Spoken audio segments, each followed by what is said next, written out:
캐나다에서 생활하는 동안 이미 개설된 한국 주식 계좌로 수익 창출한 건에 대해서 캐나다에 따로 세금을 내야 하나요? 그냥 기존에 한국에서 부과된 세금만 내면 되나요?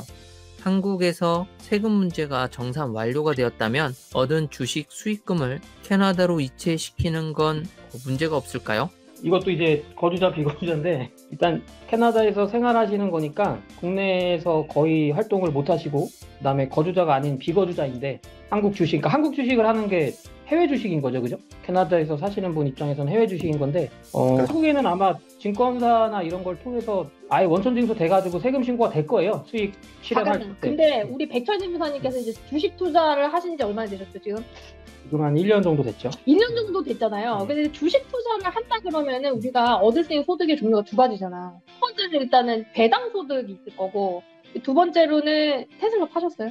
그럼 특정 이런 주식을 여기 이런 데 얘기해도 되나요? 자, 우리가 이제 주식을 팔면 양도차익이라 그래가지고 두 가지 소득이 발생을 하거든요. 그러면 이 두 가지 소득에 대해서 세금을 어떻게 내야 되냐, 이렇게 생각을 해봐야 되는데, 지금 어쨌든 두 가지 소득이 발생하는 게 전부 다 우리가 거주자 입장에서는 내야 되죠. 다 내야죠. 네. 근데 만약에 비거주자다 그러면은 어떻게 되죠? 국내에서 발생한 소득 내니까. 제한적으로 내는 거죠. 네, 그러면은 국내에서 원천징수라는 제도로 이미 다 정산이 돼버릴 거란 말이에요. 그러면은 따로 캐나다에 이제 내가 비거주자다 그러면은 별도로 합산 문제는 생기지가 않을 것 같고, 이거 돈은 갖고 가도 되려나? 지문 이제 세금 문제가 정상 완료되면 주식 수익금을 캐나다로 이체신 건 상관이 없나요? 상관이 없죠. 이게 약간 그런 소득이 아닌 이상 정상적인 지금 세금 신고가 완료된 소득이기 때문에 이체하는 데는 전혀 문제가 없고, 그다음에 캐나다에 따로 세금을 내야 하나요? 이거는 저희가 아직 캐나다 법까지는 지금 섭렵하지 못해가지고 그쪽에 문의를 하셔야 되는데, 근데 국내를 기준으로 봤을 때 국내 거주자가 해외에서 뭐 소득이 발생하면, 그러니까 저도 지금 미국 주식 조금 가지고 있는데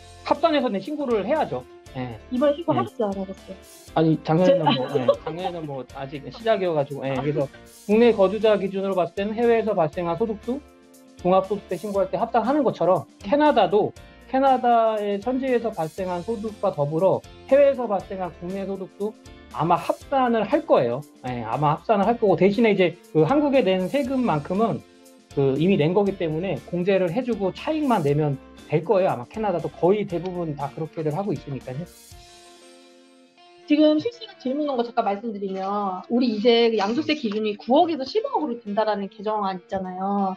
근데 그렇게 이제 법안이 논의되고 있는 것을 알고 있습니다. 했는데 이 법안이 통과되면 해외 이주법 관련 양도세 기준도 소급 적용돼요. 근데 소급 적용이라는 거를 지금 너무 이제 위험하게 쓰셨는데, 양도세, 비과세가 9억에서 12억인가요? 지금 제가 듣기로는 이게 뭐 계속 논의되고 있죠. 국회에서 논의되고 있는데, 제가 알기론 종부세 대상자가 지금 저렇게 늘어난 걸로 알고 있어요.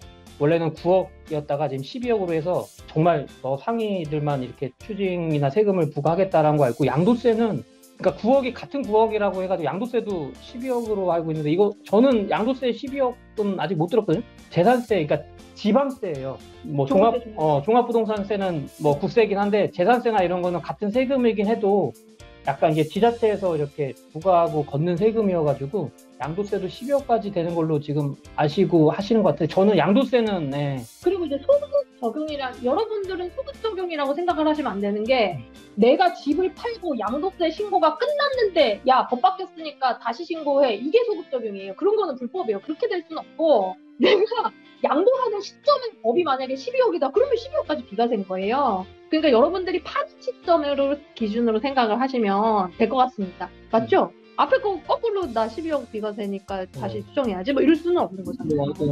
소급 적용에 있어서 혜택을 주는 건 그나마 난데, 불이익이나 기존에 가진 거를 하는 거는 굉장히 좀 위헌 소지나 여러 가지 문제들이 있기 때문에, 그래서 저 양도세가 12억인 거는 저도 한번 확인을 저는 종부세로 알고 있거든요. 한 채인데 야 9억 넣는다고 하면 억울하지 않냐 해가지고 그게 3억으로 이렇게 조금 더 상향된 걸로 알고 있는데. 그리고 아까 전에 주식 관련돼서 얘기해 주셨는데, 수익 창출된 거 캐나다에 세금 따로 보고해야 되느냐, 여기서 어떤 분은 해외 재산 보고해야 된다, 어떤 분은 내실 필요 없다, 자 어떤 분은 낼 수도 있고 안 낼 수도 있다. 그러니까 다 상황에 따라 다르다는 거죠. 뭐. 그렇죠. 대전제가 딱 하나 있어요. 여기도 해외에서 소득이 어떤 거라도 나면 보고는 해야 한다, 이게 대전제라서 보고는 해야 될 거고, 이중 과세는 안 되는 걸로 알고 있어요, 당연히.